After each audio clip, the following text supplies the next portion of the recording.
Hey guys, welcome back to another episode of Deck Tech. So today we have another one of those Mangara Stax deck, okay? And this time around it's gonna be a little bit different because last time, I don't know if you've been keeping up to date, but if you watch them in order, it's really good. And last time what we talked about was some Stax pieces, okay? But now this kind of a different approach to the thing. It's still gonna feel Staxy, but these are called pillow forts, and they are actually really good at deterring the opponent, and instead of playing, it's from playing against you. So that's actually something that's really cool. Whenever they do something, do this. Whenever they do something, do that. That's the kind of thing that we actually want to run the most, like the threat of something that's gonna happen if you don't do it. And it's like, okay, I'm not doing it, not doing it, not doing it, not doing it. So effectively, you using something is just one and done. But if you were gonna use more than one, that would be like a card advantage, right? And therefore, you holding people down multiple turns is like you were getting those cards over and over again, rather than just having a one-time use. So it's actually really good to deter people the most possible. And the things that matter the most in this deck is going to be combat, because if no one's attacking you, if no one is dealing damage to you, if no one is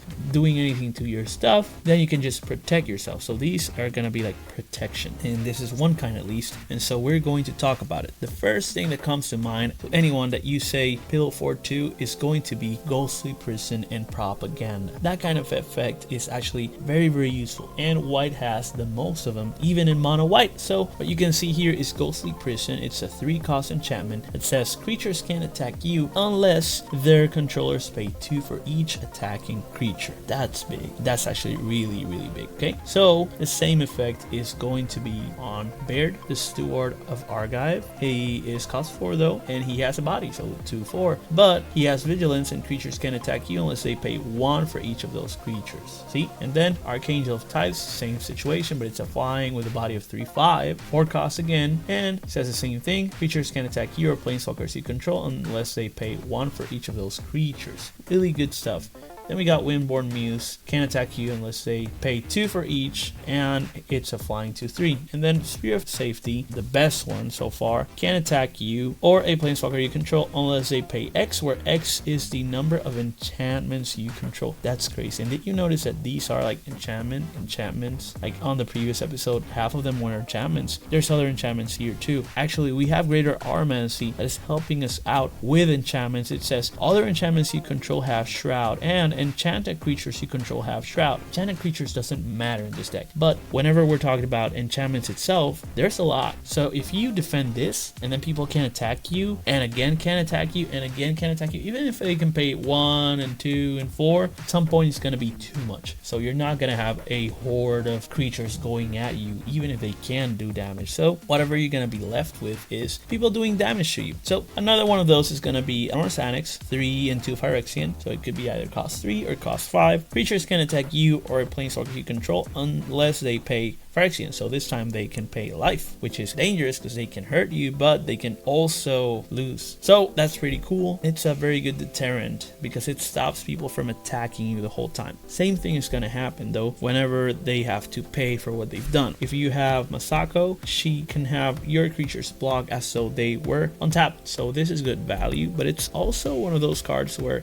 what if, right? So in this case, it's gonna be, oh, his creatures can attack, and also it's as if they have vigilance, they can block as tapped. So it's a deterrent. People don't want to attack you because you might block them even though they're tapped already. So if someone forgets, it's kind of a gotcha, but that's not what you want to go for. And then on Elish Norn, you have that thing that I was talking to you about, like it's gonna punish them. So it says whenever a source an opponent controls deals damage to you or a permanent you control, that source controller loses 2 life unless they pay 1. So they gotta pay or they gotta lose life. Same thing is gonna happen here. Isolation Cell has a similar kind of effect. It says whenever an opponent casts a creature spell, that player loses 2 life unless he or she pays 2. Great. Same thing is gonna happen again on Light Minefield. Whenever one or more creatures attack, Light Minefield deals damage equal to the number of attacking creatures. So you gotta be aware that whatever you attack with has gotta be less than the amount of toughness that they are dealing with in the moment of attack. attacking. It's not fully a deterrent, but it will punish them, because then they are doing damage to you, and think whenever it's those creatures equals to the number of attacking creatures. Yeah, it's going to be for those creatures. So it's like a board wipe. It's very punishing. It's that very good situation where things are being protected because they don't want to lose their creatures. So instead, they will not attack, and now no one's attacking, which means there's no combats being done. You are effectively skipping their turn so that you can go and play again. Every combat you skip is a turn less that you don't lose. So that's the kind of card that you want to keep on you at all times. Same thing is going to happen with Grand Abolisher, but instead of attacks, it's going to be spells. If you want to play on your turn, finally, you're free to play everything on your own, because Grand Abolisher allows it so that they can actually activate abilities of artifacts, creatures, or enchantments, as well as can cast spells. And finally, another thing that helps you protect, because those help protect your enchantments, they help protect your creatures, they help protect your whole turn. But another thing that helps protection is from removal. So we have Giver of Runes and Mother of Runes, where they can tap themselves so that they can target something that gets protection. So they can block, or something else can block, or if something gets destroyed or is about to get targeted, you can give it protection. Now that's gonna be the mind games. You can have like an eternal blocker with Mother of Runes, or you can go ahead and just get something to not be harmed. If they forget, it's another gotcha one, but it's not really what you want to go for. So I do not recommend the gotcha, but if it happens, they learn. So yeah, but that's gonna be it for this video. Let me know what you guys think about this though. This Pillow Fort situation, I don't think there's a critical mass of